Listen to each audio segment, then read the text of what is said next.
سبحان الذی اسری بعبدہ، پاک ہے وہ ذات جو لے گئی اپنے بندے کو راتوں رات مسجد اقصی سے مسجد حرام سے مسجد اقصی تک۔ اگر یہ بات کسی انسان کی طرف منسوب ہوتی تو بات اور تھی، اگر یہ فعل حضور کی طرف منسوب ہوتا کہ حضور گئے تو بات اور تھی کہ میں آیا نہیں لایا گیا ہوں، حضور گئے نہیں لے جائے گئے ہیں، اور لے جانے والے وہ ذات ہے سبحان الذی اسری، وہ پاک ہے ہر عیب سے، ہر نقص سے، ہر ذوق سے، ہر کوتاہی سے، وہ منزہ ہے، اعلیٰ ہے، عرفہ ہے، بالا تر ہے، لہذا اس کی قدرت سے یہ ہرگز بعید نہیں کہ وہ اپنے بندے کو راتوں رات مسجد حرام سے مسجد اقصی اور پھر مسجد اقصی سے سدرۃ المنتہا تک لے جائے اور واپس لے آئے اور پھر مسجد حرام میں پہنچا دے۔ اور بعض روایات میں آتا ہے کہ وضو کا پانی ابھی بہ رہا تھا اور کنڈی جو ہے حضور کے مکان کی وہ ابھی ہل رہی تھی، معلوم ہوا وقت نہیں گزرا۔ میں کچھ بیان کروں گا، میرے بیان کرنے میں کچھ کمی اور بیشی ہونے کا اندیشہ ہے۔ اگر ہم اتنے خوش قسمت ہیں کہ وہ واقعہ ہمارے پاس ایک مفصل حدیث کی شکل میں موجود، اور حدیث بھی دوسرے یا تیسرے طبقے کی کتابوں کی نہیں، متفق علیہ، جس میں روایتاً جیسا کہ میں نے عرض کیا جس کا پایا تقریباً قرآن کے برابر، اور اس حدیث کے راوی ہیں حضرت مالک ابن صعصعہ رضی اللہ تعالی عنہ۔ ان کے بارے میں ایک بات ہے بڑی اہم، وہ نوٹ کر لیجئے۔ یہ انصاری صحابی ہیں، ان میں سے نہیں ہے کہ جنہیں حدیثیں بیان کرنے کا کوئی زیادہ شوق رہا ہو، یہ غالباً واحد حدیث ہے جو انہوں نے بیان کی، اور انہیں اس سے نہایت شغف تھا، نہایت محبت کے ساتھ انہوں نے اس کو محفوظ کیا تھا، اس کے ایک ایک لفظ کی حفاظت کی تھی۔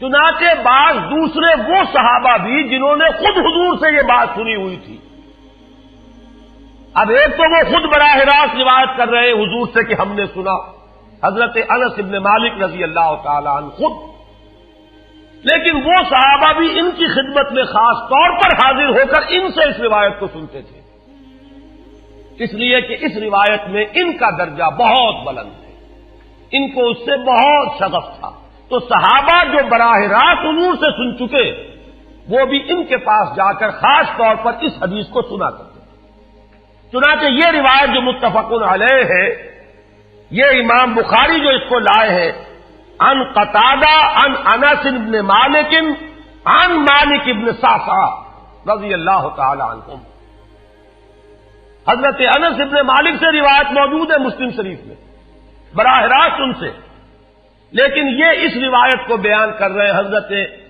مالک ابن صعصعہ رضی اللہ تعالی عنہ کے حوالے سے۔ روایت کیا ہے؟ ان النبی صلی اللہ علیہ وسلم حدثهم عن لیلۃ اسری بہ۔ اب دیکھیے یہ مرفوع حدیث ہو گئی، حضرت صعصعہ بیان فرما رہے ہیں کہ نبی اکرم صلی اللہ علیہ وسلم نے خود ہمیں سنایا،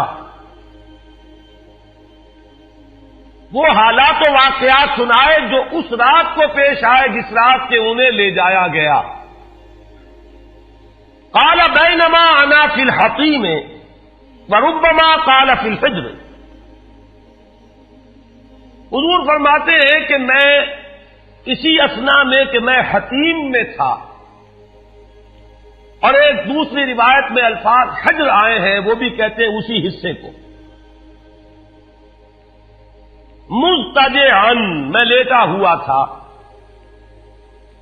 اذ اتانی آتن کہ اچانک میرے پاس ایک آنے والا آیا۔ یہ آنے والے کون ہیں؟ حضرت جبرائیل، یہ بعد میں واضح ہو جائے گا۔ فَاشْتَقَّ مَا بَيْنَ هَٰذِهِ إِلَىٰ هَٰذِهِ، حضور نے اشارہ فرمایا، اس نے یہاں سے یہاں تک میرا سینہ چاک کیا، یعنی من طفرت نہر ہی الی شعرت ہی، یہ جو گڑھا ہے حلق کا گڑھا، یہاں سے لے کر تیرے ناک تک سینہ چاک کیا، فاستخرج قلبی، اور میرا دل نکالا، ثم اعطیت بطست من ذهب مملوء ایمانا فغسل قلبی، پھر ایک تشت لایا گیا سنہری جو ایمان سے مملوء تھا، بھرا ہوا تھا، تو پھر اس کے ذریعے سے میرے اس قلب کو، سینے کو دھویا گیا، ثم حسیا ثم اعید، وفی روایت اس کے بعد اس کو لوٹا دیا گیا اور پھر وہ زخم بھی سی دیا گیا۔ ایک روایت میں آتا ہے ثم غسل البطن بماء زمزم ثم ملئ ایمانا وحکمتا، اسی طریقے سے پورے پیٹ کو بھی صاف کیا گیا ماء زمزم سے، اور اس میں بھی ایمان اور حکمت بھر دیے گئے۔ ثم اعطیت بدابۃ، پھر میرے پاس ایک چوپایا لایا گیا، دون البغل فوق الحمار، جو بغل یعنی خچر سے تو کچھ چھوٹا تھا، اور حمار یعنی گدھے سے کچھ بڑا تھا، اب یہ سفید تھا، یقال له البراق، جس کا نام براق ہے، وَيَدَعُ خَطْوَهُ عِنْدَ أَقْصَى طَرْفِهِ، اور اس کا ہر قدم اس کی حد نگاہ پر جا کر پڑتا تھا۔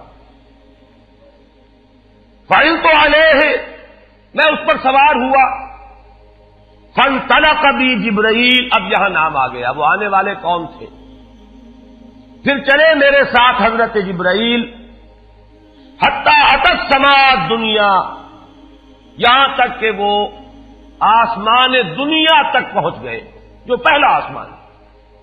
اب یہاں دیکھیے وہ روایت میں جو زمینی سفر کا درمیانی حصہ ہے وہ رہ گیا، دوسری روایات سے ہم اس کو جوڑ کر جمع کریں کہ پہلا زمینی سفر ہے، مسجد اقصیٰ تک پہنچے ہیں، وہاں جا کر روایت میں آتا ہے میں نے وہی اپنے اس خچر کو باندھا، براق کو، جہاں انبیاء باندھا کرتے تھے، اور پھر وہاں میں نے نماز ادا کی، بہت سے لوگ جمع ہوئے، میں منتظر تھا کہ کون نماز پڑھائے گا، کہ جبرائیل نے میرا ہاتھ پکڑ کر مجھے آگے کیا، میں نے نماز پڑھائی، اور پھر جبرائیل نے مجھے بتایا کہ یہ تمام انبیاء تھے جو اس دنیا میں مبعوث ہوئے ہیں، اور آج آپ نے ان سب کی امامت کی۔ یہاں سے پھر شروع ہوا ہے وہ دوسرا سفر، لیکن جب پہلے آسمان تک پہنچے، فاستفتح، انہوں نے دستک دی، کھلوانا چاہا، قیل من ھذا، پوچھا گیا کون ہے؟ قال جبرائیل، انہوں نے جواب دیا جبرائیل۔ قیل ومن معک، پوچھا گیا کہ آپ کے ساتھ کون ہے؟ دیکھیے یہاں ذہن میں رکھیے گا، اس امکان کو کوئی شخص مسترد نہیں کر سکتا کہ ان ملائکہ کے علم میں ہو، لیکن پھر بھی پوچھ رہے ہیں، قانون قانون ہے، دروازے پر دستک دینی ہوگی، آئیڈینٹی ڈسکلوز کرنی ہوگی، چاہے علم میں ہو۔ جج جو ہے وہ اپنے علم کی بنیاد پر فیصلہ کبھی نہیں دے گا، وہ تو مقدمے کی سماعت ہوگی، شہادتوں کی بنیاد پر فیصلہ ہوگا۔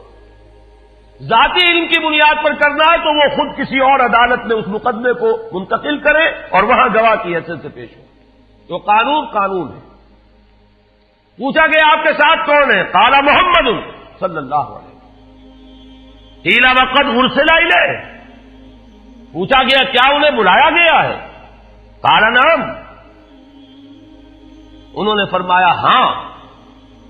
قیل مرحبا بہ فنعم المجیء،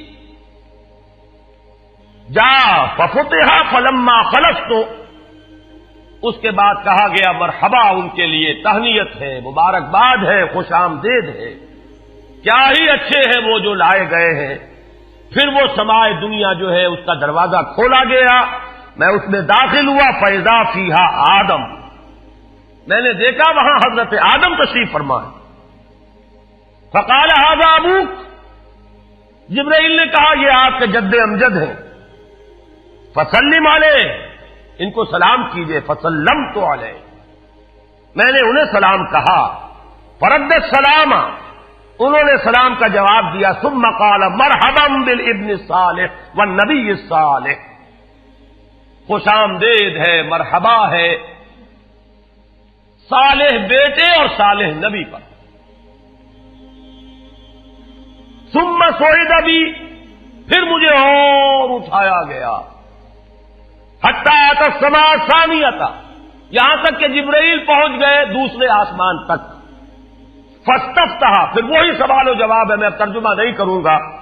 قیل من ھذا قال جبرائیل، قیل ومن معک قال محمد، قیل وقد ارسل الیہ قال نعم، قیل مرحبا بہ فنعم المجیء جاء ففتح فلما خلصت۔ جب یہ سارا اس کارروائی کے بعد داخل ہوئے ہیں دوسرے آسمان پر، فَإِذَا یحییٰ وعیسیٰ وَهُوَ ابْنَا خَالَةٍ، وہاں میں نے دیکھا کہ یحییٰ اور عیسیٰ ہیں اور یہ خالہ زاد بھائی ہیں۔ قال ھذا یحییٰ وھذا عیسیٰ فسلم علیہما، فسلمت فردا، ثم قال مرحبا بالاخ الصالح والنبی الصالح، انہوں نے بھی کہا خوش آمدید اور مرحبا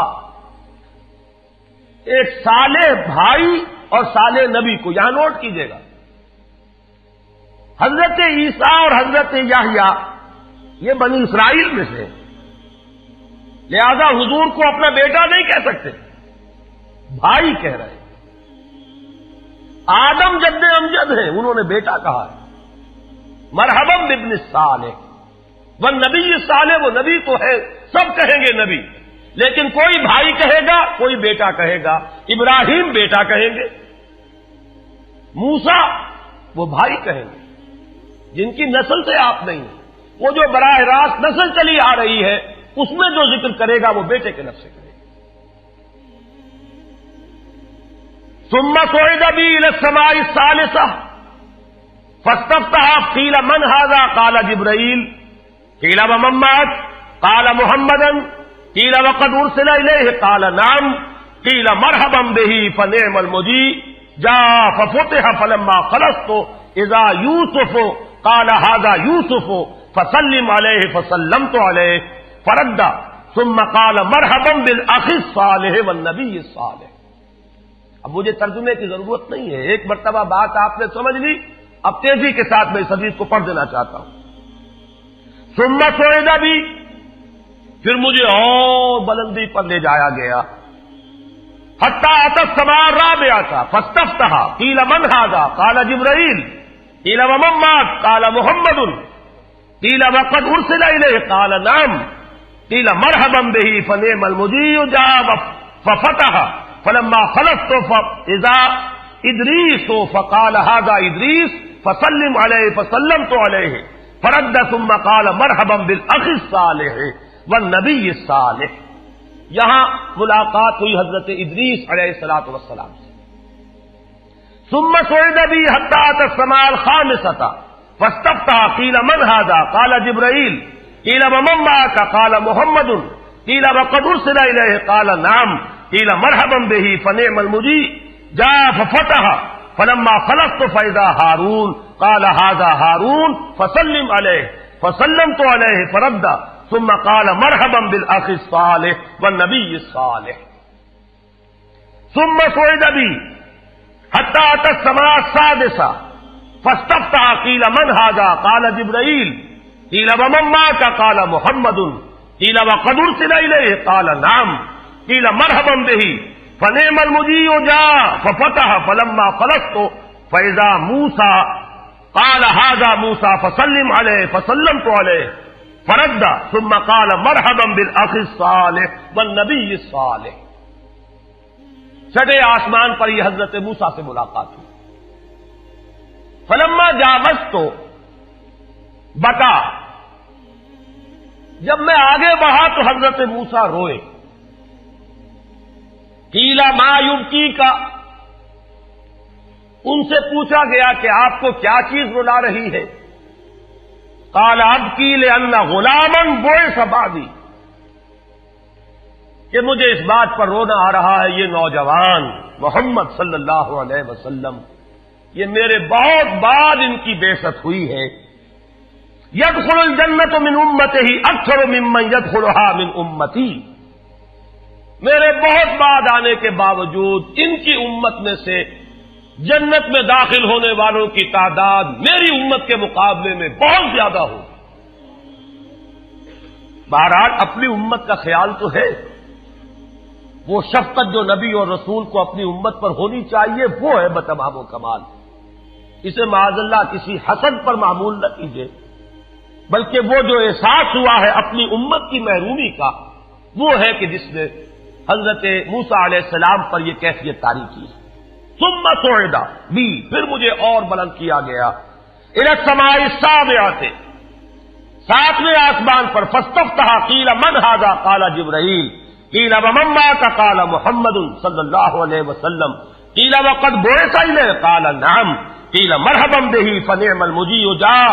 فلما خلصت فاذا ابراہیم قال ھذا ابوک ابراہیم فسلم علیہ، فسلمت علیہ فرد السلام ثم قال مرحبا بالابن الصالح والنبی الصالح. حضرت ابراہیم نے پھر استقبال کیا، خوش آمدید صالح بیٹے اور صالح نبی کے لیے. ثم رفعت، اب ذرا یہاں نوٹ کیجئے گا، یہاں صعد تو نہیں آیا، صعد بھی نہیں آیا، رفعت. پھر مجھے اور بلند کیا گیا الی سدرۃ المنتہی، یہ سدرہ منتہا ہے جس کا ذکر ہے سورۃ النجم. اسی سدرۃ المنتہا کے پاس جنت ماوا ہے، وہ جس کا وعدہ کیا گیا ہے، جو ٹھکانہ بنے گی اللہ کے نیکوکار بندوں کا، جس میں وہ رہیں گے ہمیشہ ہمیش. فادخلوها خالدین، وہ بھی وہی ہے. پھر اٹھائے گئے حضور بیت المعمور تک. ثم اعطیت باناء من خمر واناء من لبن واناء من عسل. پھر میرے سامنے یہ بیت معمور کیا ہے یہ بھی جان لیجئے.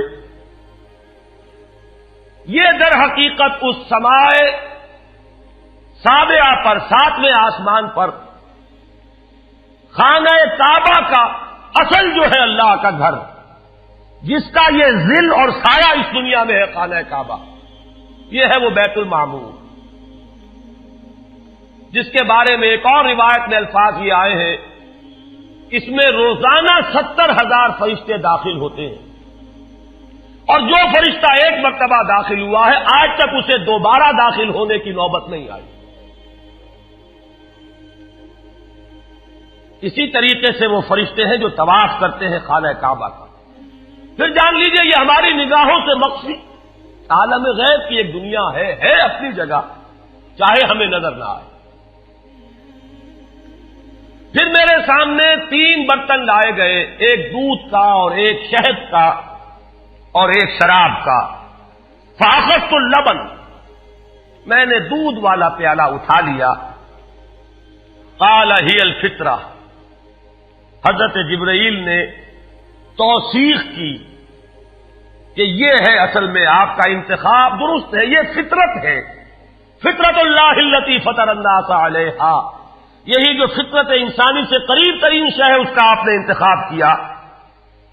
اتت انت علیہا و امتک، اسی فطرت پر اے محمد آپ بھی ہے اور آپ کی امت بھی ہے. ثم فرضت علی صلوات 50 کل یوم. ایک اور روایت میں الفاظ آئے ہیں، اس میں اس کی وضاحت نہیں ہے کہ 3 چیزیں حضور کو یہاں عطا کی گئی. ایک تو 50 نمازیں جو فرض ہوئی، ایک دن رات میں 50 نمازیں، اور ایک سورہ بقرہ کی آخری 2 آیات جو تحفہ اللہ نے دیا محمد کو امت کے لیے صلی اللہ علیہ وسلم. آمن الرسول بما انزل الیہ من ربہ والمؤمنون کل آمن باللہ وملائکتہ وکتبہ ورسلہ. یہاں سے لے کر آخر تک فانصرنا علی القوم الکافرین تک یہ 2 آیات یہ جنت کے خزانوں میں سے 2 خزانے ہیں جو شب معراج کو عطا ہوئے ہیں محمد الرسول اللہ کو بطور تحفہ امت کے لیے. اور تیسری بات یہ کہ اے نبی آپ کی امت کے لیے یہ خصوصی بات ہے کہ آپ کی امتیوں کے گناہ کبیرہ بھی بغیر توبہ کے معاف ہو سکیں گے. یہ خصوصی تحفے ہیں جو امت کے لیے لے کر آئے محمد صلی اللہ علیہ وسلم. 3 تحفے نماز جو اس معراج میں فرض ہو رہی ہے اور اسی کو حضور کہہ رہے ہیں الصلاۃ معراج المومنین. اہل ایمان کے لیے یہ بمنزلہ معراج ہے. اس میں پھر روایت میں تفصیل آ رہی ہے. واپس جب آئے ہیں حضرت موسیٰ سے ملاقات ہوئی اور انہوں نے یہ فرمایا کہ یہ 50 نمازیں بہت ہیں، مجھے تجربہ ہے، تمہاری امت اس کا تحمل نہ کر سکے گی، واپس جاؤ درخواست کرو کم کرواؤ. حضور گئے، 10 نمازیں اس میں معاف ہوئی، 40 ہوئی. پھر یہی بات ہوئی، پھر بھیجا حضرت موسیٰ نے، پھر 30 ہوئی، پھر 20 ہوئی، چوتھی مرتبہ پھر وہ 10 اور پھر 5 رہ گئیں. اس پر بھی حضرت موسیٰ نے یہ کہا اب بھی جاؤ یہ بھی بھاری ہے. حضور نے فرمایا مجھے شرم آتی ہے، میں اتنی مرتبہ جا چکا ہوں، مزید اب جانے سے حیا محسوس کر رہا ہوں. تو ندا آئی کہ یہ 5 ہی 50 کے برابر ہیں. ہمارے ہاں قول بدلا نہیں جاتا. یہ 5 جو ہے در حقیقت یہ قائم مقام ہے ان 50 کے کہ جو اول ہم نے فرض کی تھی. یہ 50 ہی شمار ہوں گی اگر ان کا انسان ان پر مداومت اختیار کر لے. میں آخری جملہ آپ کو اس کا سنا دیتا ہوں. فَأُمِرْتُ بِخَمْسِ صَلَوَاتٍ كُلَّ يَوْمٍ فَرَجَعْتُ إِلَىٰ مُوسَىٰ فَقَالَ بِمَا أُمِرْتُ بِخَمْسِ صَلَوَاتٍ كُلَّ يَوْمٍ قَالَ إِنَّ أُمَّتَكَ لَا تَسْتَطِيعُ 5 صَلَوَاتٍ كُلَّ يَوْمٍ وَإِنِّي قَدْ جَرَّبْتُ النَّاسَ قَبْلَكَ وَعَالَجْتُ بَنِي إِسْرَائِيلَ أَشَدَّ الْمُعَالَجَةِ. میں نے بنی اسرائیل کا حتی الامکان معالجہ کیا، ان کے حالات کو درست کرنے کی کوشش کی، لیکن مجھے تجربہ ہے یہ 5 بھی نہیں جھیلی جائیں گی. فَارْجِعْ إِلَىٰ رَبِّكَ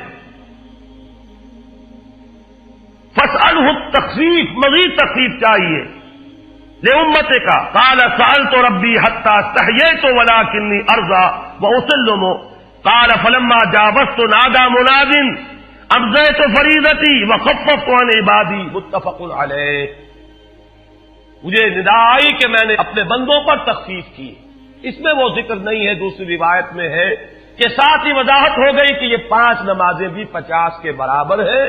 میری بات نہیں بدلی گئی ہے، وہ در حقیقت میں نے اسی 50 کا رتبہ جو ہے ان 5 کو عطا فرما دیا. یہ روایت ہے جو متفق علیہ. روایات کثیر، جنت اور دوزخ کے جو مشاہدات کرائے گئے وہ بہت تفصیل سے دوسری روایات میں، لیکن کسی اور روایت کا استناد کے اعتبار سے، اسناد کے اعتبار سے وہ درجہ نہیں ہے جو اس روایت کا ہے. باقی میں نے مسلم شریف کی روایات میں سے اور تفاصیل آپ کو سنائی ہے. یہ ہے واقعہ. پھر حضور واپس آئے ہیں، وہیں بیت المسجد اقصی میں آئے ہیں، پھر واپس تشریف لائے ہیں، اور اس کا میں بیان کر چکا ہوں دوسری روایات میں کہ وقت بالکل نہیں گزرا، کہیں روک دیا گیا ہے، پوری کائنات کو کہیں تھام دیا گیا. یہ بات تو وہ ہے جو آج سے پہلے بھی سمجھ میں آ سکتی تھی کہ شاید کسی ایک جگہ پر پوری کائنات کو روک دیا گیا. وقت بالکل نہیں گزرا کسی کے لیے. لیکن جیسا کہ میں نے عرض کیا اس وقت تو یہ بھی سمجھ میں آتا ہے کہ سب کے لیے وقت گزر رہا ہو اور صرف محمد الرسول اللہ کے لیے نہ گزرے صلی اللہ علیہ وسلم. آج یہ بات بھی سمجھ میں آ سکتی ہے، لیکن یہ ہے کہ قرین قیاس وہی پہلی بات ہے. کہ اس میں پورے اس وقت کے لیے وقت کی رفتار کو روک دیا گیا ہو. وہ مسئلہ یاد آ گیا کہ آگے بڑھو یا وقت کی رفتار روک دو. تو یہ وقت کی رفتار ہے جو محمد الرسول اللہ صلی اللہ علیہ وسلم کے لیے روک دی گئی. اس کے بعد جو ہنگامہ ہونا چاہیے تھا وہ ہوا. صبح جب حضور نے فرمایا کہ یہ میرے ساتھ واقعہ پیش آیا ہے تو جو رد عمل ہونا چاہیے تھا وہ ہوا ہے. یہاں تک بھی ہوا ہے کہ بہت سے مومنین صادقین متزلزل ہو گئے. مشرکین نے، کفار نے بغلیں بجائی کہ اب ہمیں موقع مل گیا. معلوم ہوتا ہے ابھی تک تو شک ہی کی بات تھی کہ ان کو کچھ خلل دماغی کا عارضہ ہے، اب تو ثابت ہو گیا، کسی شک و شبے کی گنجائش نہیں. چنانچہ اب آپ اس کا اندازہ کیجئے، یہ واقعہ مکے میں بیٹھ کر بیان کیا جا رہا ہے، امتحان لیے گئے ہیں. اچھا اگر گئے تھے تو بتاؤ مسجد اقصی کے ستون کتنے ہیں، وہاں کی کھڑکیاں کیسی ہیں؟ حضور فرماتے ہیں، ایک حدیث موجود ہے کہ میں گھبرا گیا، اس لیے کہ کس کو یاد رہتا ہے. مسجد اقصی میں جا کر حضور ستون تو نہیں گن رہے تھے، لیکن یہ کہ جب پوچھا جا رہا ہے تو مجمع میں تو ہو سکتا ہے کہ تالی پٹ جائے کہ اچانک اللہ تعالی نے میرے سامنے مسجد اقصی کو کر دیا. اب میں دیکھ کر بتا رہا ہوں اور لوگ دنگ ہو رہے ہیں. اب دیکھیے وہ مشاہدہ جو میں نے عرض کیا تھا، مشاہدات بے شمار ہیں. جنت سامنے لے آئی جاتی ہے اور آگ سامنے لے آئی جاتی ہے، جہنم سامنے لے آئی جاتی ہے، مسجد اقصی سامنے لے آئی گئی ہے، جن میں سے ہر سوال کا جواب حضور نے مشاہدے سے لیا. اسی ضمن میں وہ واقعہ آتا ہے کہ حضرت ابو بکر کے پاس گئے لوگ دوڑے دوڑے. وہ یہ سمجھتے تھے کہ اگر یہ پالا ہم مار لیں تو پھر ہماری جیت ہے. ابو بکر کو اگر ہم متزلزل کر دیں تو پھر گویا کہ ہمارے لیے کوئی اور پرابلم نہ رہے گا. روایت میں آتا ہے حضرت ابو بکر نے بھی سن کر ایک دفعہ جھرجھری لی ہے، لیکن صرف ایک سوال کیا، کیا واقعی وہ یہ فرما رہے ہیں؟ لوگوں نے خوش ہو کر کہا، تالیاں بجائے، ہاں ہاں کہہ رہے ہیں، چلو ہم لے چلتے ہیں. انہوں نے سمجھا کہ ہمارا وار جو ہے کارگر ہوا ہے، واقعی کو تزلزل ہے. لیکن اگلا جواب ابو بکر کا یہ تھا، اگر وہ کہہ رہے ہیں تو 100% درست کہہ رہے ہیں. میں روزانہ یہ مانتا ہوں کہ فرشتہ آسمان سے ان کے پاس آتا ہے، تو اگر ایک مرتبہ انہیں آسمان پر لے جایا گیا تو یہ کون سی بعید ہے؟ یہ ہے وہ دن کہ جس کے بعد صدیق اکبر شمار ہوئے ہیں ابو بکر صدیق. صلی اللہ